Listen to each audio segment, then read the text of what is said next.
Episode 2 begins with Ben Reilly still trying to understand the shocking event he witnessed. After his fight with Flint Marco, Ben cannot forget the moment when Flint's body suddenly turned into sand.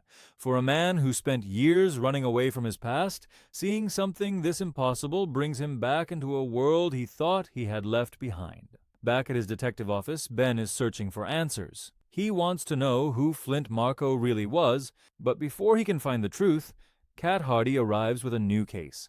Kat tells Ben that Flint has disappeared and she needs his help to find him. However, Ben quickly notices that Kat is hiding something. She does not react like someone who is surprised by Flint's transformation. It feels like she already knows about his condition, but she is not ready to reveal everything. Ben questions her, but Kat avoids giving him clear answers. Instead, she gives him Flint's address and asks him to investigate.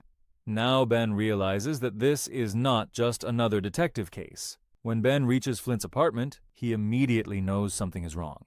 The place is destroyed, furniture is broken, and while searching the apartment, Ben discovers old photographs and documents that reveal a shocking connection.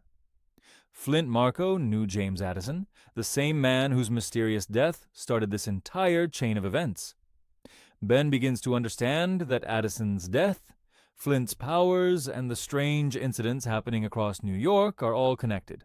Meanwhile, Robbie Robertson continues his own investigation. As a journalist, Robbie believes that the city is hiding a dangerous secret. While looking into Addison's past, he discovers that Addison's fire abilities were not a blessing. They were a curse that slowly destroyed him. At the same time, Silvermane becomes more worried about Flint's disappearance. He knows Flint is not just an ordinary person. Flint is connected to secrets that could threaten Silvermane's entire criminal empire. So Silvermane orders his men to find Flint before anyone else discovers the truth. As Ben gets closer to the mystery, the danger reaches him too. Silvermane's men arrive at Ben's office and send him a warning. They tell him to stop investigating, but things become personal when they threaten Janet, Ben's assistant. Seeing Janet in danger forces Ben to face something he has been avoiding for years. He remembers the pain of his past, the loss of Ruby, and the reason he abandoned the identity of the Spider. But this time, Ben realizes he cannot keep running.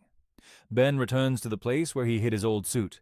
He looks at the mask he left behind years ago, remembering the person he used to be. After years of hiding, he finally makes his choice. He puts the mask back on. The Spider has returned.